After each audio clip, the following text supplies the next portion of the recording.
Olá, amigos e amigas, estamos de volta no nosso espaço voltado para divulgação científica em educação. Estamos então aí no mês, né, no mês de maio, muitas coisas acontecendo, um novo governo iniciando aí a sua gestão e, evidentemente, que muitas questões estão surgindo em relação ao Sistema Nacional de Ensino. E o nosso tema de hoje que vem ocupando os espaços do debate nas redes sociais, nos espaços públicos. Nós estamos falando sobre a revogação do novo ensino médio. E para conversar conosco sobre esse tema, nós já estamos aqui com a professora Marta Soligo. Professora Marta Soligo já esteve conosco aqui, né, no nosso canal, também falando sobre as pautas de lutas da APP Sindicato, e a professora Marta, ela é professora de História da Rede Estadual de Ensino, e atualmente ela é presidente da APP Sindicato, Núcleo Sindical de Cascavel. Professora Marta, muitíssimo obrigado pela sua presença, viu? No nosso canal, acho que já pela segunda ou terceira vez, não é isso, professora? Exatamente. Boa tarde, professor. Eu que agradeço a oportunidade de estar aqui contribuindo e aprendendo sempre um pouquinho com o pessoal do SMED BR, né? Certamente, nós, claro, aprendemos juntos nessa caminhada, né, professora? Bem, o nosso ponto de hoje, desse nosso bate-papo, dessa nossa conversa, né, professora, é Isso. o tema hoje que vem realmente mexendo com o meio da educação, que é a revogação do novo ensino médio, né? E, como sabemos, o governo federal, a atual gestão, o governo Lula, decidiu suspender, vamos dizer, a implementação do novo ensino médio, mas a luta, uma nova luta está se encaminhando, que é por vários setores da educação, que é pela sua revogação. Nós temos uma suspensão e agora uma luta que está caminhando aí por parte dos professores, dos estudantes, das entidades sindicais, das entidades dos professores, e o entendimento, né, professora, que o novo ensino médio ele não é compatível com a estrutura e com os recursos disponíveis da rede pública de ensino, ou seja, não houve um debate necessário com a sociedade, com os professores. O governo anterior, né, não houve a devida conversa, né, com a sociedade civil, e inclusive a própria União Nacional de Estudantes também considera que não é um modelo de difícil implementação, né, e além de produzir, aí eu diria, uma desigualdade educacional que já vem nos afligindo aí há um bom tempo, né, professora? Então, inicialmente, professora Marta, eu gostaria então de ouvir um pouco sobre, né, qual que é a importância dessa campanha em torno da revogação do novo ensino médio e que vem, né, possibilitando essa conversa entre nós aqui no nosso encontro. Por favor, professora. Então, o novo ensino médio, na verdade, nós, enquanto professores, educadores e trabalhadores em educação, nós estamos lutando contra isso desde 2016, ainda durante o governo Temer, lá pela imposição de uma medida provisória, né? Então, desde 2016, essa luta ela não cessou. Agora, nesta nova conjuntura, ela ganha um novo olhar, é um novo capítulo desta luta, mas que ela não deve ser menos intensa, né? Nós tivemos aí esse início de novo governo, muita expectativa nessa revogação do novo ensino médio. Porém, nós também temos que entender que nós temos uma conjuntura política que levou esse novo governo ao poder, que não depende apenas das estruturas da esquerda, né? Nós temos um governo em disputa, nós temos um governo de coalizão, e que lá dentro do próprio MEC nós temos representações de esferas, inclusive da esfera privada, que defendem a continuação desse novo ensino médio. Então, hoje nós estamos intensificando a luta, enquanto a PP Sindicato, nós tivemos duas assembleias esse ano, nas duas assembleias foram colocadas em pauta a revogação do novo ensino médio, nós tivemos uma intercongressual da CNTE, que é a nossa Central Nacional dos Trabalhadores em Educação, que também foi tirado como deliberação a revogação do novo ensino médio. E essa suspensão que hoje a gente vinha falando é fruto um pouco dessa pressão que a gente vem fazendo e vem travando.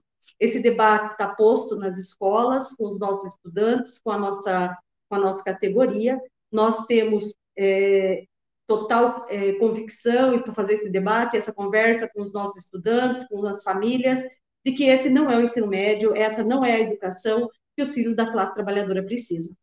Nós precisamos de uma educação que seja realmente emancipadora, que forme o cidadão não apenas para a mão de obra barata, que é isso que se propõe o novo ensino médio, porque ele retira do currículo disciplinas importantes como história, filosofia, sociologia, e coloca as disciplinas, como aqui no estado do Paraná, por exemplo, projeto de vida.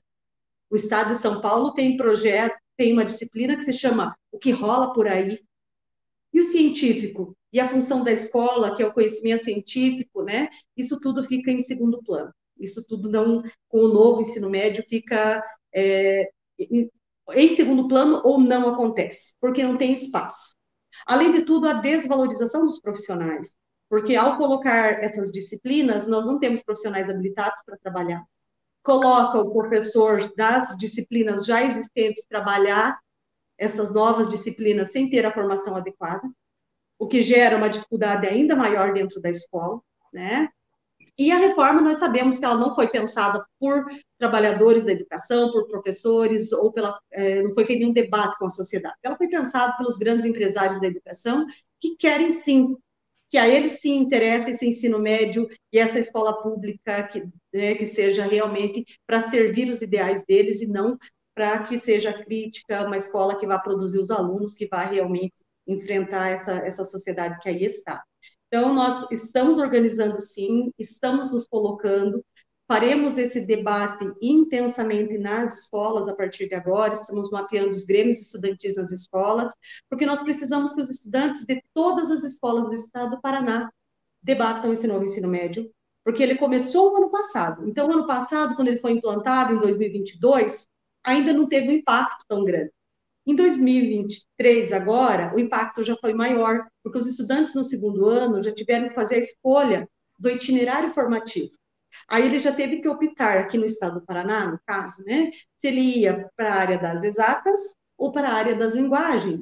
Então, os itinerários formativos, as disciplinas a que eles estão submetidas, depende dessa escolha feita aos 14 anos de idade, que seria de acordo com a escolha profissional que eles teriam. Então, antecipa uma escolha que eles teriam que fazer lá no terceiro ano do ensino médio, ao fazer o vestibular, Além de tirar as condições de prestar o vestibular, porque se ele resolver de mudar de ideia ou achar que não está de acordo com aquela área do conhecimento, ele não vai ter as condições de concorrer no vestibular, por exemplo, em livre condições com os alunos da escola pública, da escola particular, da escola privada. Por quê? Porque a escola privada vai ter os itinerários formativos além das disciplinas, porque eles estão mantendo. Nós não, nós estamos só tirando. Então, essa escola pública sucateada tem alguém que está interessado nela, E não somos nós, trabalhadores e trabalhadoras. Essa escola não interessa para os nossos filhos. Muito bem, professora. Esse canal aqui ele tem feito uma campanha muito, muito intensa sobre a importância da divulgação científica, Então, nesse sentido, eu vejo que um dos aspectos preocupantes desse novo ensino médio, e aí associado à BNCC, como sabemos, professora Marta, traz um esvaziamento de conteúdo, um foco muito voltado para a questão das competências, ou seja, você encaminhar uma proposta de um ensino mais instrumental, e nós sabemos o que isso pode levar. Nós já tivemos umas experiências aí com a reforma 5692, com as leis orgânicas do ensino nos anos 40, a 5692, como sabemos, na ditadura militar, e nós estamos nos deparando aí com esses riscos, de esvaziamento da escola pública. Em relação à qualidade de ensino, em relação à valorização dos conteúdos, como é que você vê? Você vê também com preocupação esse novo ensino médio e os seus impactos? Em que medida que nós podemos avaliar esses riscos sobre a qualidade de ensino da escola pública? O risco é imenso, Eu posso dizer aqui um exemplo da minha disciplina, que eu ministro, eu estou em sala de aula também, Eu sou professora de História, eu trabalho com o ensino médio. A disciplina de História hoje ela está centrada, os conteúdos que eu trabalharia no primeiro, segundo e terceiro ano do ensino médio, agora eu tenho que trabalhar em 2 anos. Esses conteúdos são condensados. porque eles terão história apenas no primeiro e segundo ano, no terceiro eles não terão. Então, essa retirada de conteúdos, e não é só de história que eu estou falando. Ontem nós tivemos formação nas escolas, né? E o debate foi muito acirrado sobre isso. É a química, é a física, todas as disciplinas que realmente têm um fundo científico e que têm uma formação científica, elas são retiradas para que sejam colocados os itinerários formativos que vem a robótica, que vem o pensamento computacional e os projetos de vida por aí afora. Não que nós tenhamos alguma coisa contra essas disciplinas mais ligadas com a questão das mídias e a informática, muito pelo contrário, nós até achamos que tem que ter, a escola precisa acompanhar tudo isso, mas a escola precisa estar preparada para ofertar isso em estrutura, em valorização do profissional, que tem que estar lá formado para ministrar esse conteúdo, porque não adianta eu colocar uma disciplina de programação no segundo médio de exatas se eu não tenho nenhum professor formado em programação para trabalhar essa disciplina. Então, essa qualidade também nos preocupa muito, em todas as áreas do conhecimento científico que hoje está lá na nossa grade curricular. Então, a nossa luta hoje, ela é pela revogação do novo ensino médio, mas também pela revogação da BNCC, que é quem permite aí essas disciplinas todas aí novas, essa brincadeira toda que o Estado, que o governo faz conosco. Exatamente, professor. Né, é importante vocês referir a questão da BNCC, porque nós sabemos, vamos dizer, um pacote aí, né, professor, que está colocado, né, o ensino médio tendo a BNCC como assim, um parâmetro desse novo ensino médio, e sabemos as consequências disso, sabemos que é um documento que não foi suficientemente dialogado com a sociedade civil, que não foi dialogado o suficiente com os seus maiores interessados, ou seja, os professores, os profissionais da educação, os gestores municipais, os estudantes. Então, ou seja, o horizonte, eu diria que é preocupante. Bom, a sua suspensão, eu diria que foi um avanço, né? Eu acho que só que uma nova luta se coloca agora, que é a questão da revogação. Quer dizer, o cenário, como é que você analisa essa questão da revogação? As perspectivas são positivas? Como é que você avalia? Eu avalio positivo. Nós temos hoje a condição de fazer essa pressão popular, né? Porque até então, nos governos anteriores, a questão da dificuldade da mobilização e a própria repressão para quem se manifestava sempre foi muito difícil para nós, né? Então, hoje nós temos essa condição de fazer essa mobilização com muito mais liberdade.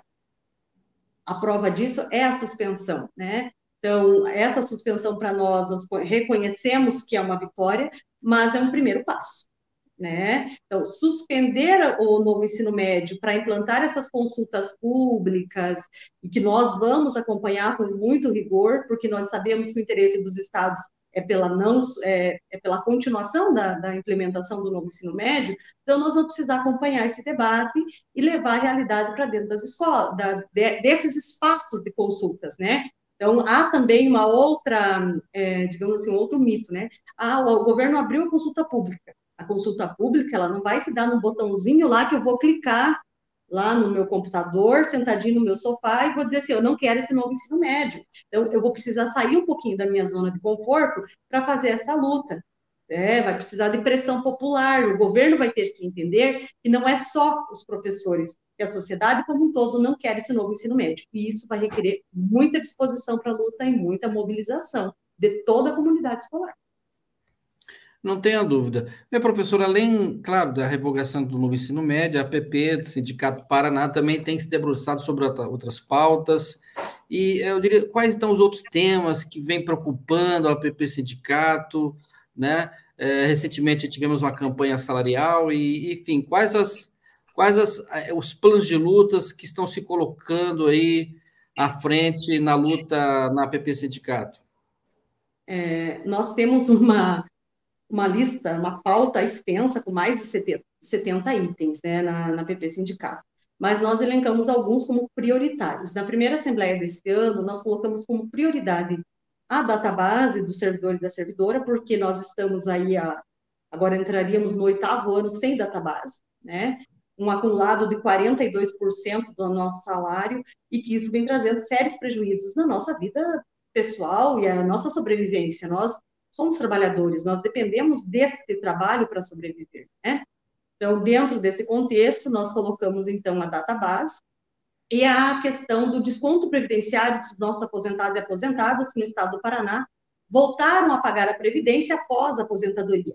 E aí os aposentados vêm sendo duplamente castigados pelo Estado, porque além de estar com o salário defasado em 42%, eles têm que pagar 42, mais 14% de desconto previdenciário, o que é um total absurdo. Então, nós elencamos como pauta principal esses dois itens, né?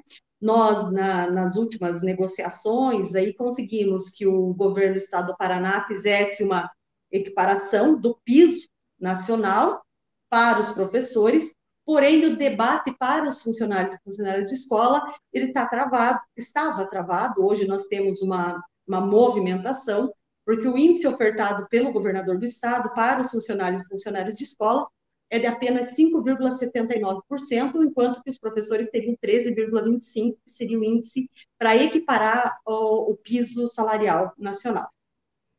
Esse 5,79% dentro do contexto de 42% que é o acumulado da defasagem, ele é muito pouco.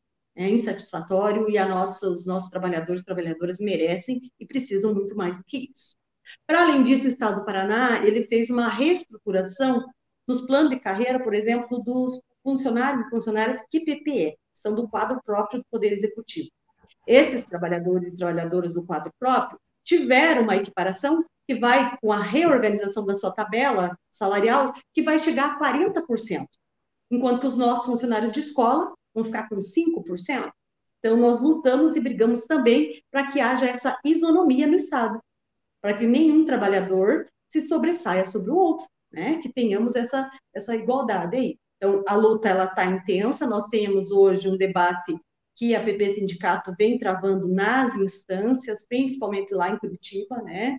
Dentro da Alep, nós conseguimos desenvolver alguns diálogos lá dentro, alguns interlocutores que vêm fazendo essa ponte aí com o governo do Estado, e que nós pretendemos fechar no índice muito parecido com o índice que hoje os professores recebem para os nossos funcionários QFEBs que estão nas escolas, que são tão necessários nas escolas, e que hoje é um cargo em extinção pelo governo do Estado, né, quando ele colocou a terceirização.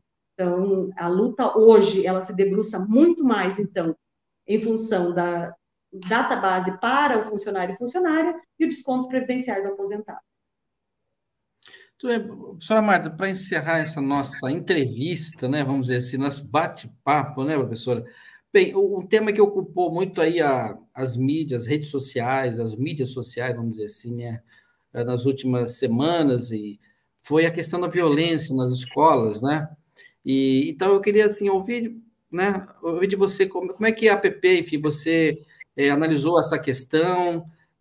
Eu acho que vem, e claro que isso vem preocupando a toda a sociedade, especialmente os pais, alunos, professores. Como é que a APP, então, vem compreendendo esse tema aí no contexto da sociedade brasileira, a questão da violência nas escolas? Muito bem, professor. É um tema que realmente tem gerado aí uma grande preocupação para nós, enquanto profissionais, enquanto pais, enquanto mães, e a sociedade como um todo, a gente percebeu isso, né, que foi um tema que tirou aí todo mundo da sua zona de conforto. Nós tivemos, semana passada, aqui em Cascavel, uma audiência pública que tratou desse tema na Câmara de Vereadores. Nós, enquanto APP Sindicato aqui de Cascavel, estivemos lá participando, né? Uma preocupação muito grande é quando a gente fala a forma como vem tratando o tema, violência nas escolas, dá a impressão que a escola é um espaço violento, e a escola não é um espaço violento. A escola não é uma ilha, né? Então, se a sociedade toda, como um todo, tem violência, vai repercutir dentro da escola. Então, a gente precisa fazer um olhar para além da escola. E isso não é uma coisa que nós vamos conseguir fazer de hoje para amanhã, é uma formação e é uma luta constante que nós não podemos, digamos, não podemos sair dela. Então, nós temos que levar em consideração a questão, principalmente que hoje está em voga aí, a questão das mídias, a forma como as mídias vêm reproduzindo isso, né, vem trazendo, sim, uma grande dificuldade para nós, porque a divulgação e a forma como vem divulgando, isso comprovado já que ele pode levar a novos casos, né, A outra questão que tem nos preocupado bastante é a questão que no estado do Paraná, principalmente nos últimos 15 dias, houve um corte de funcionários e funcionárias de escola, no porte das escolas, e isso diminui a condição de fazer um acompanhamento mais perto, tanto do estudante que está dentro da escola, porque nós, professores, temos esse olhar, mas o funcionário ou funcionária da escola, às vezes eles conseguem estar mais próximos dos alunos, porque ali na troca de funcionária, no pátio, então eles estão, né? E nós dizemos que o funcionário e a funcionária, eles são trabalhadores da educação, porque eles também formam, eles também educam, então nós precisamos ter mais funcionários e funcionárias dentro da escola, tanto para estar mais próximo, acompanhando essa situação conosco, né, junto com os professores, assim como também para, né, caso numa situação de emergência, poder solicitar aí, ou fazer uma ajuda, né, em caso de uma tragédia iminente, que a gente acredita que tenha sido pontos específicos e que isso já parou, né? Já parou. Mas nós cobramos sim do Estado, o Estado tem que ofertar estrutura, tem que ofertar segurança nas escolas, e nós estamos dizendo que a segurança que nós queremos não é um policial armado na porta das nossas escolas. A segurança que nós queremos é uma escola com uma boa estrutura, com profissionais com condição de fazer o trabalho e com funcionários e funcionárias dentro das escolas. Muito bem, professora. Queria muitíssimo agradecer a sua participação no nosso canal, né, professora Marta? Essa questão, né, que nos trouxe até aqui, né, a revogação do novo ensino médio. Então, nós certamente que voltaremos a esse tema. Queria muito agradecer e deixo aí à disposição para a sua mensagem final. Então, assim, nós, enquanto profissionais da educação, professores, eu, enquanto mãe, meu filho está no 9º ano do ensino fundamental, ano que vem ele vai para o ensino médio. Então, eu também quero, tanto o meu filho quanto os meus alunos, os estudantes da escola pública como um todo, eles têm um ensino médio que seja pelo viés democrático, emancipador, que forme o cidadão crítico, preparado para entrar na universidade ou no mundo do trabalho, como ele queira, né? Mas que ofereça essa condição, para que o nosso estudante tenha essa formação e tenha essa condição de competir com a escola privada, lá no vestibular, lá no concurso, onde quer que seja, nós queremos uma escola pública, emancipadora, laica, gratuita, com qualidade social. É isso que nós queremos e que o novo ensino médio não nos oferta. Então, é pela revogação do novo ensino médio, a suspensão hoje é uma vitória, mas nós não nos contentamos com isso. Muito obrigada, professor. Nós que agradecemos, professora Marta Solic, professora de História da Rede Estadual de Ensino. Muitíssimo obrigado pela participação. E aqui neste canal você sempre tem uma atração, sempre tem um tema diferente a cada semana, ok? Eu agradeço a você pela atenção. Acesse o nosso canal, inscreva-se, né? Conheça aqui os nossos vídeos que estão postados, as lives que nós fizemos. Este é o espaço para você que é o profissional da educação. E até a próxima semana.